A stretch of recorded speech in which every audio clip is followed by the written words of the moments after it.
Shirika la Nyumba la Taifa NHC limekuwa chachu ya mageuzi makubwa katika sekta ya nyumba nchini Tanzania, likitimiza jukumu lake la kipekee la kuhakikisha Watanzania wanapata makazi bora tangu kuanzishwa kwake mwaka 1962 kwa sheria ya bunge namba 45.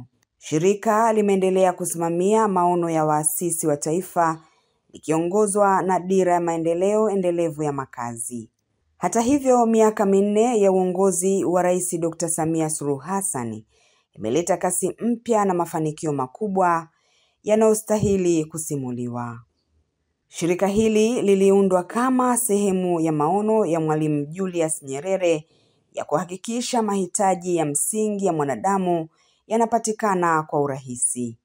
Katika miaka ya mwanzo, NHC lilitekeleza miradi mbalimbali ya ujenzi wa nyumba za makazi na majengo ya umma, lakini changamoto za kiuchumi na kisheria zilianza kuathiri utendaji wake. Mageuzi ya kihistoria yalifanyika katika miaka ya 1990 hadi 2008, ambapo sheria zilizokuwa rafiki katika maendeleo ya sekta ya nyumba zilibadilishwa na NHC ikapewa mamlaka mapya ya kujiendesha kibiashara bila kusahau jukumu lake la msingi. Hatua hizi ziliweka msingi wa kuboresha huduma za makazi kwa Watanzania, lakini katika kipindi cha uongozi wa Dr. Samia, ambapo kasi ya utekelezaji wa miradi ya nyumba imeongezeka kwa kiwango cha kipekee. Mwaka 2015 NHC lilianza mpango mkakati wa miaka 10 2015, 2016, 2024, 2025 ulolenga kujenga nyumba 10,000 na kuimarisha ushirikiano kati ya sekta ya umma na binafsi. Lakini katika kipindi cha uongozi wa Dr. Samia,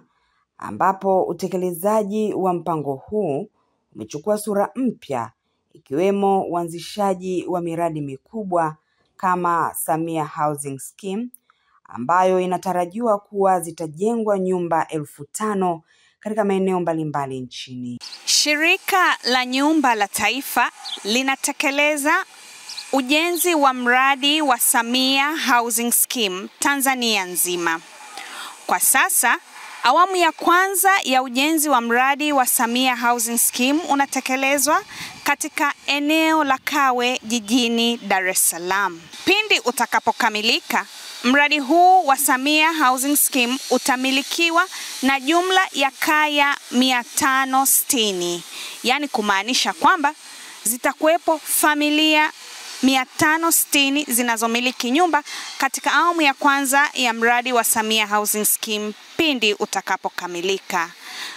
Ujenzi wa mradi wa Samia Housing Scheme ulianza mwezi wa 11 mwaka 2022 na unategemea kukamilika mwaka huu wa 2025. Hadi sasa ujenzi huu umekamilika kwa 82%. Nyumba zinazojengwa katika mradi wa Samia Housing Scheme ni kwa ajili ya makazi kwa Watanzania wote. Kuna aina 3 tofauti za nyumba. Zipo nyumba za vyumba vitatu, nyumba za vyumba viwili na studio apartment, ambayo ni kwa ajili ya mtu yule anayeanza maisha asiyekuwa na familia. Shirika la Nyumba la Taifa linategemea kutumia jumla ya fedha za Kitanzania bilioni 466 mpaka kukamilika kwa mradi wote wa Samia Housing Scheme. Awamu ya kwanza ya ujenzi wa mradi huu unaotekelezwa hapa Kawe Dar es Salaam utakuwa na jumla ya unit 566 za makazi kwa ajili ya Watanzania wote. Karibu sana Samia Housing Scheme uweze kumiliki nyumba yako. Shirika la Nyumba la Taifa, tunaposema kwamba tunajenga taifa letu, tunamaanisha. Ili kuwa mwanafamilia bora wa Global TV, usisahau kusubscribe, like, kushare na kucomment. Baada ya kusubscribe, bonyeza alama ya kengele ili kupata taarifa kwa kila video inayopanda Global TV Online.